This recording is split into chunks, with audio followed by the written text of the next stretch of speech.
ഓം പരാശക്തി നമ.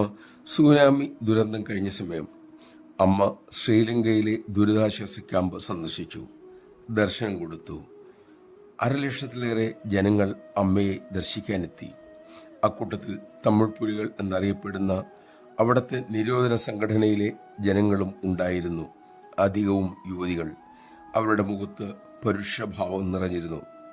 അതിനോടൊപ്പം തന്നെ ശ്രീലങ്കൻ സർക്കാരിൻ്റെ സ്പെഷ്യൽ സേനയും ഉണ്ടായിരുന്നു.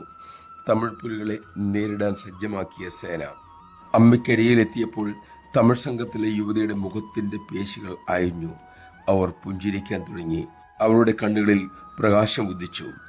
അവരുടെ ഭാഷ അമ്മയ്ക്ക് പരിഭാഷ ചെയ്തു കൊടുത്തത് അവിടെ തന്നെയുള്ള ഉദ്യോഗസ്ഥയായിരുന്നു. ഒരു എതിർപ്പും ശത്രുതയും ഇല്ലാതെ സേനയും തീവ്രവാദികളും ഒരുമിച്ച് ദർശനത്തിന് വരുന്നത് കണ്ടപ്പോൾ ആ ഉദ്യോഗസ്ഥ വികാരത്തോടെ പറഞ്ഞു, അമ്മയാണ് ശരിയായ ഏകീകരണ ശക്തി. അമ്മയ്ക്ക് ഇങ്ങനെ ജനങ്ങളെ ഒരുമിപ്പിക്കാനും കഴിയൂ.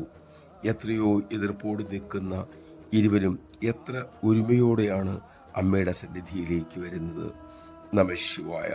വിവേകാനന്ദ സ്വാമികൾ പറഞ്ഞതുപോലെ കാരിരുമ്പ് പോലുള്ള മനുഷ്യ മനസ്സിനെ ചവിട്ടിക്കുഴച്ച് കളിമണ്ണ് പോലെയാക്കി തനിക്കിഷ്ടമുള്ള രൂപം എൻ്റെ ഗുരുനാഥൻ രൂപപ്പെടുത്തുമായിരുന്നു.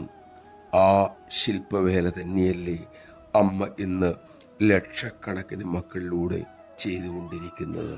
അമ്മ നമ്മളെ രൂപപ്പെടുത്തുമ്പോൾ അതിനായി നിന്നു കൊടുക്കാൻ നമുക്ക് സാധിക്കട്ടെ.